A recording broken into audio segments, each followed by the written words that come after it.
Claire McCallan here, back with the Christian channel. We have a very special guest for you today, Mr. Angus Benfield from the film The Keeper. Now, Angus is a really special guest because he does double duty in this film as both the co-director and the film star. So we're really going to get the inside scoop. Angus, welcome. Thank you. Thanks for having me. So, co-director and star, how does that happen? How did you become attached to this project? I found the script on Inktip. It was just a platform where anyone can put a script on, and it's great for producers to find and produce screenplays. And so I just really loved the script. I thought it was a really important message, obviously, and it's just something I really felt I needed to get out there. And so I'm an actor, but I produce and direct and stuff. And really a lot of that's through necessity more than anything, because if you want to get something done, you kind of got to do it yourself, sort of thing. So with this one, I found it, and I started to try to get it going and get it made. And then I brought on, in the past, sometimes I do just act and direct and do full double duties. But this one I brought on Kenny Bryant, who is a Marine as well, a former Marine, and to co-direct with me for a couple of reasons. One, because it's quite an emotional film. It's quite a heavy film. It's also quite physically demanding because we're obviously hiking along the Appalachian Trail. And also, I don't have a military background, so I didn't want to say or do anything stupid. And so it was great to have Kenny there to oversee and make sure everything was correct. And then, during that process, it was great to have somebody in my corner who could kind of carry the load, because halfway through the filming, it was getting quite exhausting and emotional. And so he was able to, help take it to the end of the journey. So, it was a great combination. But that's, and really, when it comes to making a film, you just got to kind of get it and then start to take those steps of faith. And that's really what it comes down to. And you got to step out, and you don't always have everything in place, but you just got to keep moving. And that's our vision for the film was like, we've got to get this story told. We want to see more veterans commit suicide. We want to use this film to help save lives. So we just got to get it out there. And that's what we did. We just kept moving forward and stepping out, getting out of the boat, so to speak, and trying to walk on water in a way. So that's how we did it. Yeah, I loved the film. It paired very nicely with, I don't know if you saw Mending the Line. I believe that was Joshua Carswell's one. It came out. I covered it a full year ago, and then 6 months ago It came out, and it went to #1 internationally. So it's nice to see veteran stories, and especially stories about dynamic forms of healing come to absolutely. More about the actual story. But you mentioned that you have an acting background, and you've been doing this, as per my research, since you were a teenager, right? I started as a production PA when I was quite young, like probably 14, and working on commercials and all that kind of stuff, and getting yelled at by people for producers. So I started at the I pretty much left school and started working pretty early, and then I got into acting in my a couple of years later, and then been doing it for a while. Went to acting school when I was about 20, and was doing all this obviously in Australia, as you can tell by my accent. And then about 7 years ago, I moved to the US with my family, and this is our home now. And when we just sort of came here and started all over again, and as an actor and filmmaker, and pulled it all together and kept going. What I recognized you from was Inventing Anna, which a phenomenal job in, by the way, and was, to me, just such a disturbing show that I know what happened because it was on the news, but I couldn't finish the show. I was getting the feeling that someone was going to catch me doing mysterious crimes. I took it way too personally.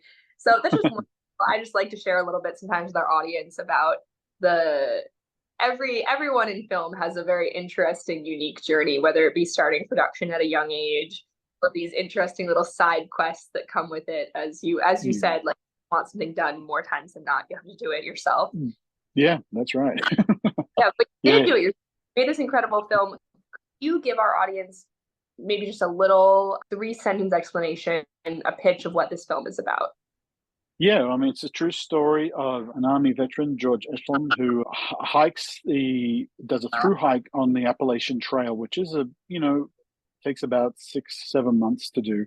So, and what he was doing is, as you can tell with the poster behind me, this was the actual pack that he really carried in real life, and my character, used in the film, and the name tapes which are just there. They're 363 name tapes, and all from veterans who have committed suicide.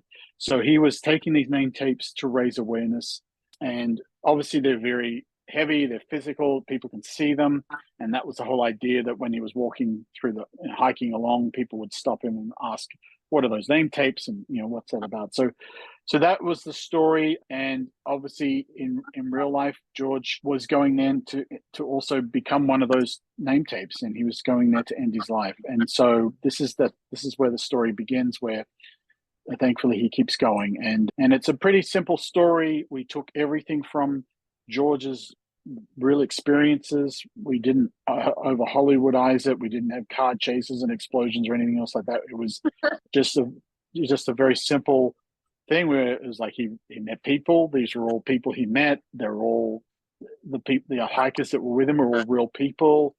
It's all real characters. They're all real. We just had actors playing them, but they're all real people. All the locations were where he was. We went to all the real places on the Appalachian Trail, as much as we could get to, because some, were a 20-mile hike in, which is very difficult to do with a film crew. So, but we did as much as we could. So we were at Maine all the way down to Georgia, all along the trail. And we also went to all the hostels that he actually stayed at. So it was, almost like a documentary, but, it was all obviously a dramatization. But yeah, so it was all very authentic, and yeah, and it's exactly what George went through. So yeah, absolutely. My best friend did the AT last year. Believe it or not, she's 5'2". She did it, and I think it was 3.5 months. She's just a monster. Wow. Grim's got this broken brain I can't compete with. She's my running partner, and I've never been able to catch this little thing in my life. Throughout the film, reference not just the physical weight of the name tags on the backpack, but also the added emotional weight for Harry throughout his journey. And we see that play out in his moments alone, in his relationships. But as an actor, there must have been, like, you take on some of that emotional weight. How was that for you to carry the heaviness of your subject matter as you created around it? Yeah, I mean, it was real, I mean, when George and I first met, because he came to LA, before we started filming, it's probably 6 months up before we were filming, and he brought the pack and he brought the name tapes. And yeah, coming back home with those name tapes, I mean, the weight of those 363 names is just, it's full on, you really feel it. And then, so when we were doing the film, it was very linear. So it just starts off, but it's all, we didn't shoot it back, in different order that you normally do with a film. We started at the beginning and ended at the end, sort of thing. So that whole feeling and that whole process became more and more real. So carrying the weight of those name tapes and the realization that these are real people who have died, just every day got sort of more and more heavier on my heart. And then the other actors who were with George, they were all real people as well. And I don't want to give too much away, but there was a lot of reality. And then we would have family members that would come and visit the set and see someone betraying their brother and stuff, and seeing how that affected them and how they couldn't really stick around for very long. It was too much.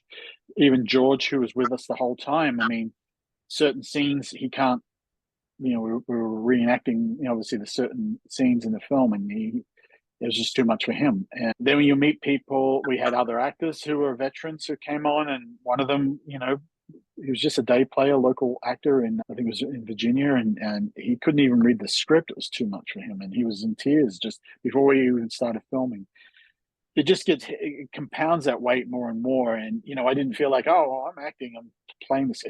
It was just, by the end of it, it was just very real. It was very, you couldn't sort of separate the two. And I still feel it to this day, and I still carry it, and I still feel the weight. And when you watch the film now, it's like you feel the visceral reaction. And we did a screening in the cinema, and in people's reaction, and especially from veterans particularly, it just starts to bring up emotions in them, and then it helps them to start talking about things. And yeah, that it's a huge weight. And yeah, I've never really sort of had a role in my life where it was like this. Normally you play a character and it's like, yeah, whatever. And but this was something really, really heavy. And yeah, and we run into people even on the hike whilst we're filming on the trail, and they suddenly hear about the story, And then they start opening up and telling their stories, and it's heartbreaking. There's so many stories of people who've lost loved ones and stuff, and which is why we're obviously making the film, like George's character talks about, raising awareness, and that's all we can hope for in the film. But yeah, that I do feel the burden, and we share it with the team and with George and stuff, and that's that's why we're here. We've been given gifts, we might as well use them for something good, and not just doing some silly TV show like Inventing Anna. You want to do something that's meaningful, and that's why I want to do these things. Oh my gosh. A great job keeping tension, but it was too much. You talked about building awareness. Who should go see this film? Yeah, I mean, obviously, first and foremost, we made this film for veterans, and obviously, any veteran who sees this film will get something from it. We also really believe that family members as well who are not veterans, it's a great opportunity for them to invite them along, again, because they're not necessarily, and that goes with civilians as well. We don't really realize what we're dealing with until it comes to the surface. This is what this film does. It does kind of stir that up. It does release that emotion and get you thinking, and so it's a great opportunity for veterans to go and see it. Family members to bring veterans if you feel like someone's going through something. I mean, it's hard to tell sometimes, but just bring them along.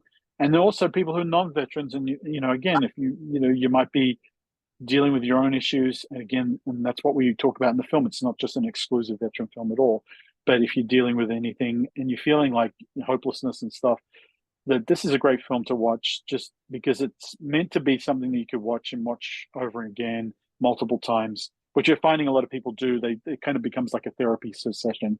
It's like the hiking process is like why people go on through hike is a therapy process, and so is also watching this film. It kind of something that you can kind of watch over and over again and go on that journey. But yeah, so really anyone can see it if you're concerned about issues with PTSD and any of those. Anyone struggling with that, we have all these resources during the film, before the film, and after the film. There's all information that you can call up and go online on our website as well. We have all the different outreach places that people can go to, with the government ones, private ones, all sorts of stuff. So if you are struggling with anything, if you're struggling with depression, suicide, or anything else like that, we try to create as many opportunities for people to sort of get help. And so anyone can see it. Obviously, it's a small film. We're trying to get it out there. We would like more people to see it in a theater, in a community environment. And then, but beyond that, we'll certainly get it on streaming, and eventually it will be just somewhere, it'll be out there that people can watch it, 24 hours a day, 7 days a week. And so that's eventually where it's going to be. But at the moment, we've got a small limited release. We're obviously up against every other giant blockbuster over Memorial Day, so we're trying to sort of squeeze in there. But if you go to the website, you can see all the sessions that we're having, and we're going to add more to it. And a lot of theaters will eventually pick it up maybe a week later or 2 weeks later, and so on and so forth. So we'll just keep pushing it out there. We're also doing private screenings at military bases and different organizations. Again, it's word of mouth. We didn't have $100 million marketing budget, so we're just getting word of mouth, and people are going to slowly starting to pick it up. And yeah.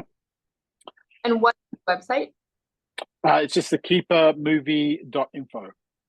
Okay, so everyone at home, you can go check out thekeepermovie.info. As you know, you sort of vote for what you want the culture and art to look like with your dollars. So Memorial Day weekend is coming up. Find a way to support messages that actually matter. And it's probably going to be this, not a Marvel movie, Thank you so much for chatting today. Congratulations. I can't wait to see your film in theaters and on streamers. Cool. Thank you.